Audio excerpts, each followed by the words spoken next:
the Firelight of Wayne. He was born in the north, Kawakawa, in the Bay of Islands, where the rivers meet the sea. The stories of our whānau began long before him. By the lake the wind remembers every song he used to play. Voices rising by the firelight, stars above and peace that stay. He would smile and say, come closer, sing the words and feel them true. And the world grew still around him as the music carried through. He was the firelight in the dark, the quiet strength, the steady spark. He taught the lost to lift their eyes, to trade their pain for paradise. Through every storm, through every flame, we still remember Wayne. He spoke with kindness, not with pride. He helped the weary lay aside.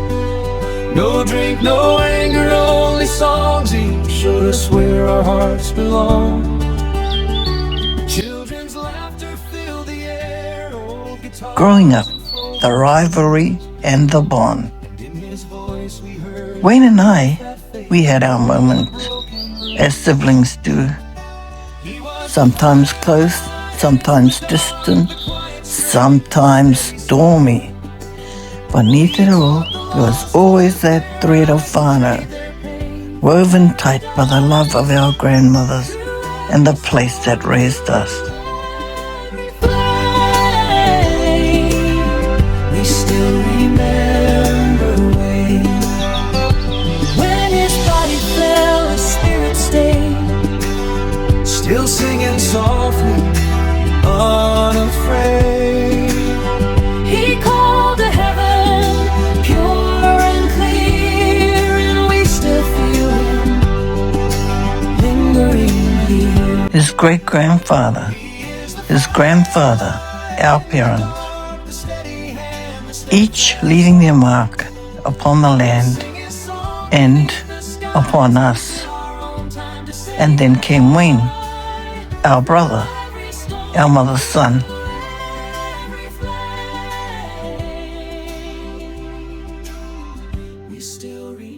Lake Omapre, the childhood years.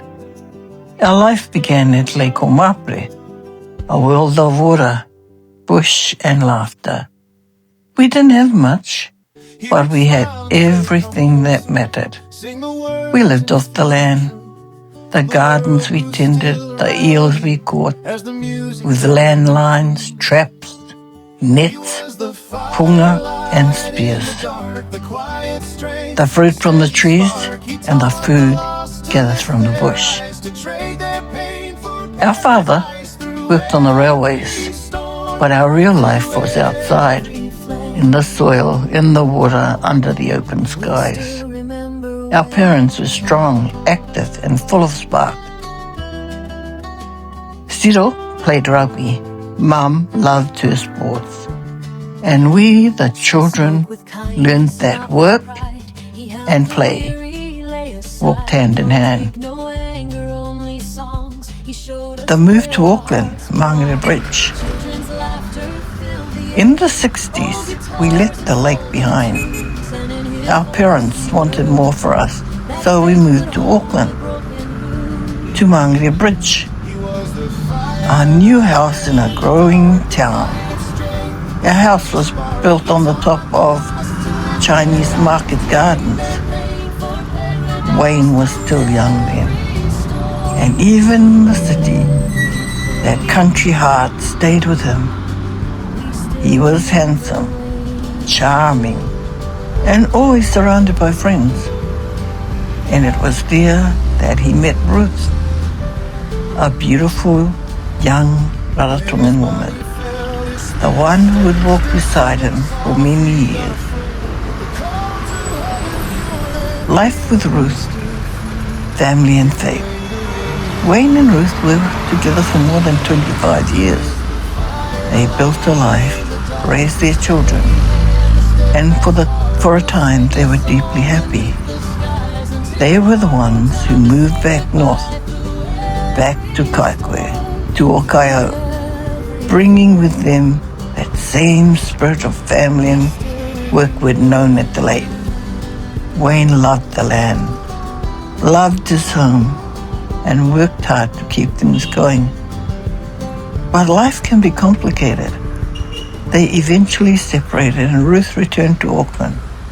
Wayne stayed in Kaikohe, his home, his place, his whenua that always called him back.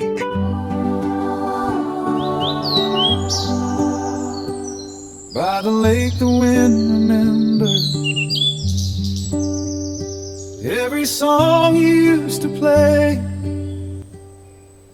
Meeting Memo, the Totoro years. Some years later, Wayne met another woman, a kind and gentle soul named Memorita from Niue. They married in the year 2000. And for the next 15 years, their home at Totoro was filled with laughter, music, and light. Those who visited remember it well. The warmth of the fire at night, Wayne's voice leading songs beneath the stars, and the rule everyone respected. No alcohol, no anger, only music and love. He encouraged everyone, nieces, nephews, and friends, to sing, to play, to use their gifts. And in those evenings of harmony and laughter, he found his own kind of peace. Decline and faith renewed. But at this time, illness caught up with him. And Wayne and Memorita separated around 2015. His health began to decline. He stayed in Kaikohe, sometimes with family, and despite the struggles, he turned again towards his faith. He went back to church, spoke about forgiveness, and found comfort in the gospel he had always known. Even when his body grew weak, his spirit stayed strong. He talked openly about Jesus and about letting go of anger and pride, and about finding peace with himself and with others. The final years. Wayne lived quietly in his last years, being quiet between Kaikohe and Auckland, surrounded by family and memory. His health continued to fade. Dialysis became his rhythm, hospitals and his routine. But he faced it all with calm and courage. He passed away on the 2nd of November, 2025. His journey complete. His body was brought back home to Kohifata Marae, Kaikohe, where our mokopuna, Crystal and Lani, served in the kitchen, feeding the many who had come to honour him, just as our ancestors would have done. In closing, now the fire that once burned at Totoro glows only in memory, but its warmth is still felt in songs he taught us, in faith he carried, and in the hearts of his children. He was the firelight in the dark, and the quiet strength, the steady spark. And though the night has fallen, the music still carries across the lake.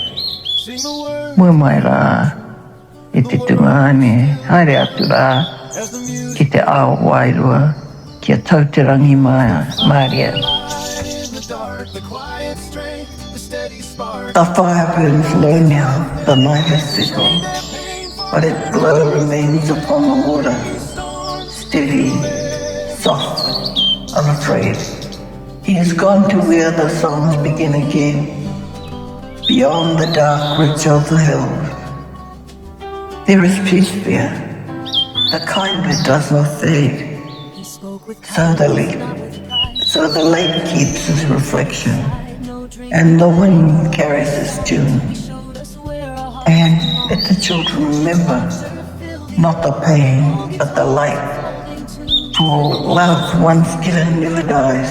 It is only changes shape and finds its way home.